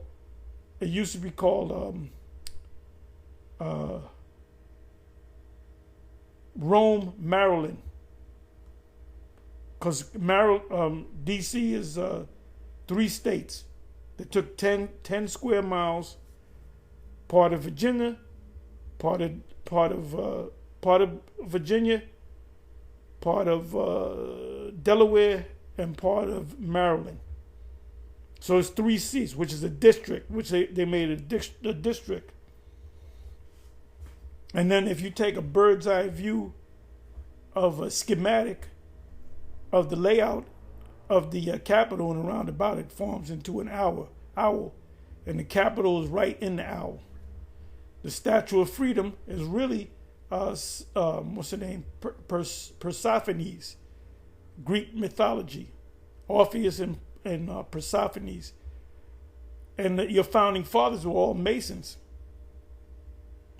They were all secret order people. They know they're a continuation of the Roman Empire in a very kind of literal, meaningful sense. Oh, Capitol Hill. In Rome, you had a Capitoline Hill. D.C., you had a Capitol Hill. You have it. Rome had a Senate. You know, we have a Senate. America has a Senate. The president is called commander or commander-in-chief. The word commander in the Latin is emperor. Look it up. Look it up. And now we're going to who was the president at the time, Barack Obama. Now we're going to Barack Obama. And, you know, it's interesting because on the back there on the dollar bill, you've got e pluribus unum, which means out of many, one. And that's supposed to point to the idea of the unity of the United States. So, for example, 13 colonies and all these different people, and there's one, it's these United States, so one nation or one country out of these different colonies, and of course, which became... Yeah, which is the fasci. You have in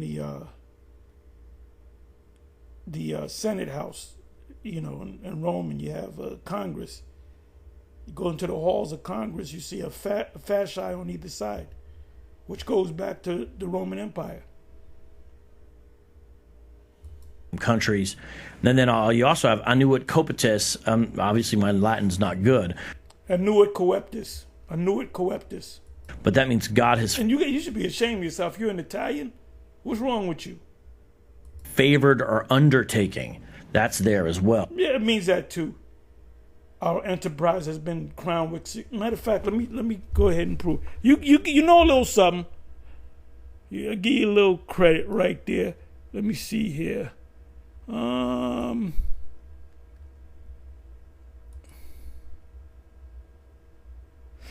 Spare me for a minute.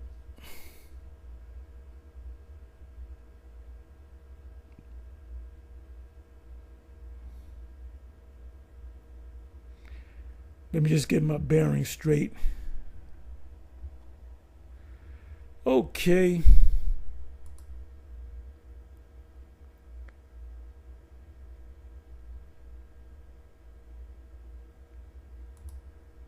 Annuit coeptis.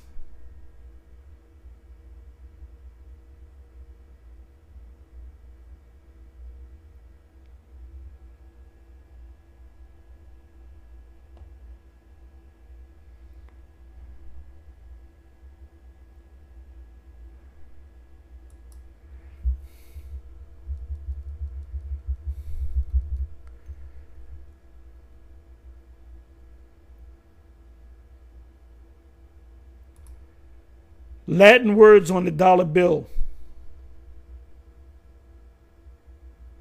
According to Wiley Online Library, dollar bill, American 3 Latin phrases, namely annuit coeptis, he has approved our undertakings, novus ordo seclorum, a new order of the ages, and e pluribus unum, out of many, one, appear on the Great Seal of the United States, see Fig.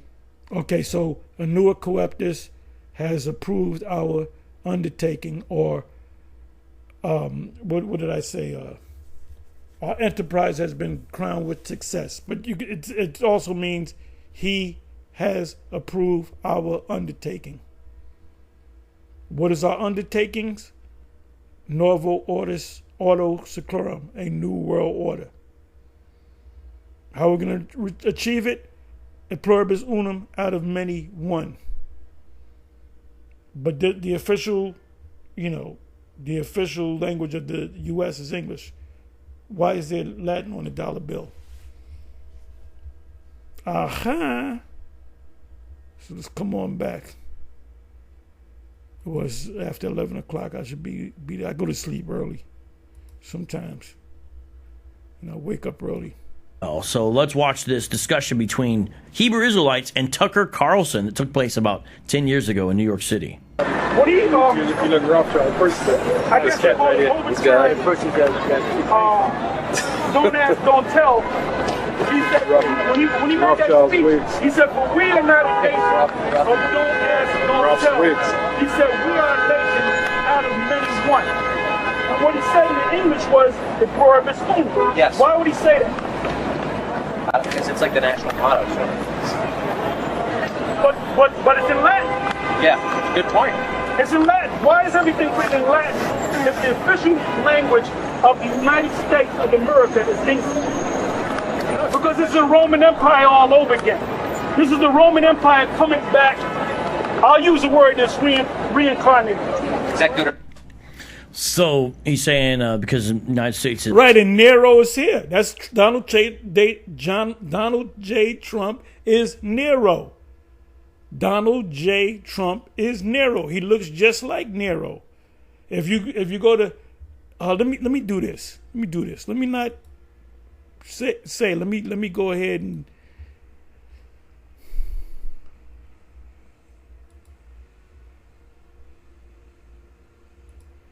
What Caesar can you compare to Donald J. Trump? Caesar, you dumbass. Caesar.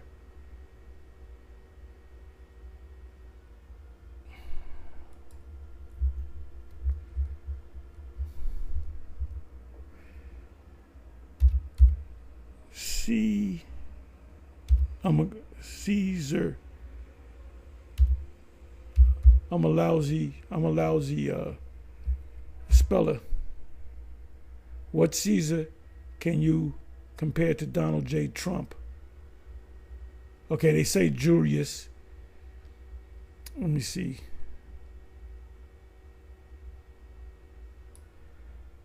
What is Donald J. Trump best known for? The Caesar, the greatest leader of the time.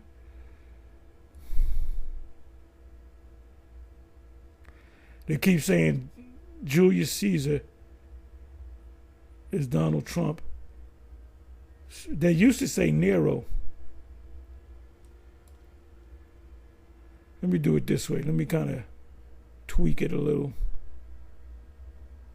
Let me do it this way.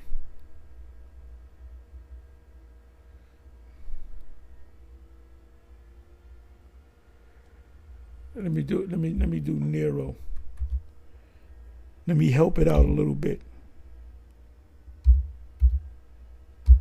Let's see what happens.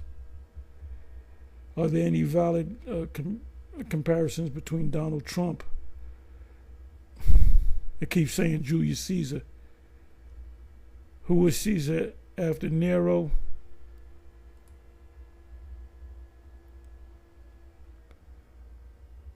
Is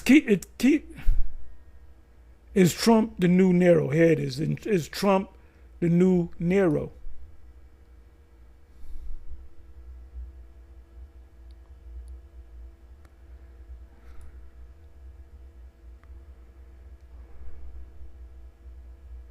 The power of theater in the time of an American Nero. All right, 2020, the presidency of Donald Trump has inspired an incredible amount of critical writing, including speeches, blah, blah, blah. But this is what I want. The power of theater in the time of an American Nero. The case for Nero Caesar being the beast of Revelation. Let me do this. Donald J. Trump and Nero. American Nero, the history.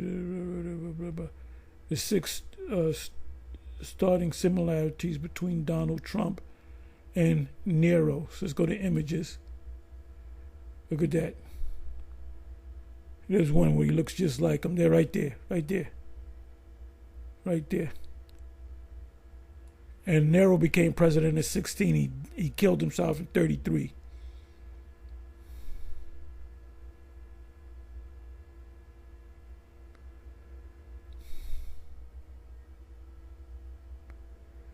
There you go.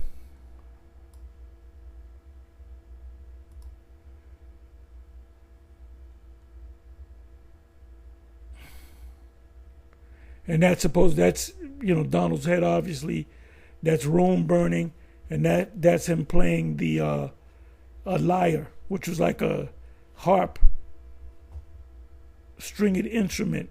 He was like 30 miles away. So I'd be surprised if he doesn't become the president.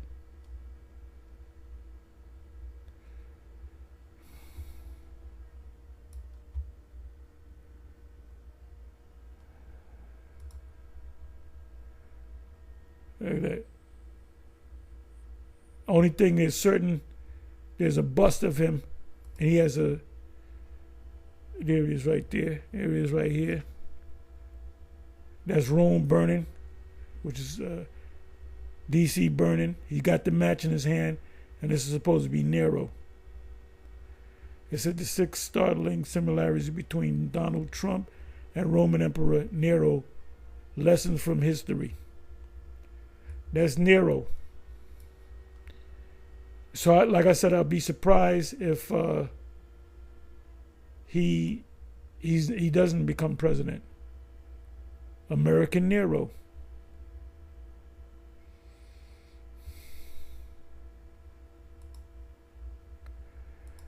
Let's listen to a little bit more. I've been going long, but the Roman Empire reincarnated. And it is true that you have Latin, no doubt about that, Novus Ordo Seclorum, which means a new order for the ages. And then at the base of the pyramid, you got the Roman numeral symbol for 1776. Of course, the idea of the birth. Yeah, May 1st, 1776, which was the birth, not the founding of the 13 colonies, U.S., but the founding of the Illuminati, May 1st, 1776. Day of the United States of America. And so he's going to say this is the Roman Empire, and that's important for prophecy to him. Now, this is really fascinating. This is a Hebrew Israelite camp talking to Tucker Carlson, a major, news commentator even 10 years ago, and this is what they want to talk about with him. But to his credit, Tucker Carlson's listening, Bad. Well, it's good for us. You. Oh, sorry. It's bad for you. Okay, yeah. So Tucker Carlson, I don't know if you heard, he asked a question. He says, is that good or bad? Is that good or bad? The fact that the United States, under this rendering, is the Roman Empire reincarnated. And Tahar answers and says, well, it's good for us, and it's bad for you. Now, that's going to get into where you're going to hear the Edomite discussion. Very fascinating indeed. And shout out to Larry Love. I believe I missed you earlier. The one and only and the first super chat of today's program on Street Apologist Live. Thank you very much, Larry Love. Christians All right, continue on here this discussion with Tucker. I'll use the word that's reincarnated. Is that good or bad? Well, it's good for us. For you. Me? It's bad for you. Why? Because you're going into slavery. That's right. You're in need of money. Now I'm cutting to the chase. Why am I going? I got to rewind it. Don't worry. I'm going to rewind it. He says, this is the Roman Empire reincarnated. He says, is that good or bad? He says, it's good for us and bad for you. And he says, why? He says, because you're going into slavery. And then he says, why am I going into slavery? Such a funny discussion. Good or bad? Well, it's good for us. For you. Me? It's bad for you. Why? Because you're going into slavery. That's right. You're in need of money. Now I'm cutting to the chase. Why am I going? Because you're an Edomite. You're in need of money. What's your nationality? American. That's not a nationality. What's your national origin? No idea. I was born in California. Okay, what was your father? Was he Irish? Okay, so I guess he may be Irish. He might be. right? He's not Irish. He might be a Jake. We don't know. You better hope he's a Jake. Is he Jewish? Swedish. Well, you better hope that you're an Israelite. So he's going down all the sort of European ethnicities. And apparently Tucker Carlson's father was Swedish. And then Tahar says, well, you better hope you're an Israelite. Because I don't know if you heard in the background, but Gabar said, when Tucker said, why am I going into slavery? He said, because you're an Edomite. Now, I don't know if Tucker Carlson heard that, but he clearly has no idea what's going on. And the reason why we're playing the show today is because recently Tucker Carlson brought this up with the Lex Friedman interview, in which he said, I talked to Hebrew Israelites once, and they were really far out there. This is the discussion he's talking about. But anyway, give me Isaiah 14. Wait, but why am I going into slavery? If you're a so-called white man, if your line goes back to the Edomites, do you know anything about Edom or Esau? Yeah. What do you know about Edom or Esau? Well, Esau. He knows about Edom. Others about that. Brother Esau? Jacob's brother? Jacob's brother. Yeah. Okay, who are the God bless descendants? you. Who are the descendants of Jacob? I think that Tucker Carlson's so nice right here. One of the Hebrew Israelites sneezed. I don't know if you guys can hear all this audio. It's in my headphones, so I can hear it probably better than you. They just told Tucker Carlson, you're going into slavery. And he tells the guy, turn to Isaiah 14. I know what's coming. Tucker Carlson doesn't know what's coming, right? And while they're telling him, you're going into slavery, one of the Hebrew Israelites on the side sneezes, and Tucker Carlson turns and says, God bless you. It's just such a funny thing. You're going into slavery. Achoo! God bless you. So what do you know about Edom or Esau? well, Esau, He knows about Edom. He knows about that. brother Esau, Jacob's brother. Jacob's brother. Yeah. Okay, who are the God bless descendants? Who are the descendants of Jacob? I think the Jews and then the Arabs were the descendants of Esau. Are you talking about the white Jews? There you go. I don't know what I'm talking about. Okay, we're the descendants of Jacob. Okay. Jacob was a black man. Abraham was. And that was kind of funny. He says, well, I guess the descendants of Jacob would be the Jews, right? And the descendants of Esau would be the Arabs, right? And Tahar says, are you talking about the white Jews? And he says, I don't know what I'm talking about. And so in response to that, they pull out the sign with the white Jacob. I'm sorry, the white Esau and the black Jacob. This is GMS art. And you can't see it that well. It's kind of faded here, but you can probably guess what's going on. Black, all right? Isaac, his son, was black. Right. Rebecca was black. So if they were all black, what color did Jacob would come out? He would come out. That's the part you need to remember. Okay, did you hear that? I'm going to play that again when we come back. Anyway, with that, I'm gonna say I'm sweaty and all that. Anyway, you can watch the rest of this. You know, I just wanted to give my commentary on it. Anyway, with that, I'm gonna say shalom. On to the next.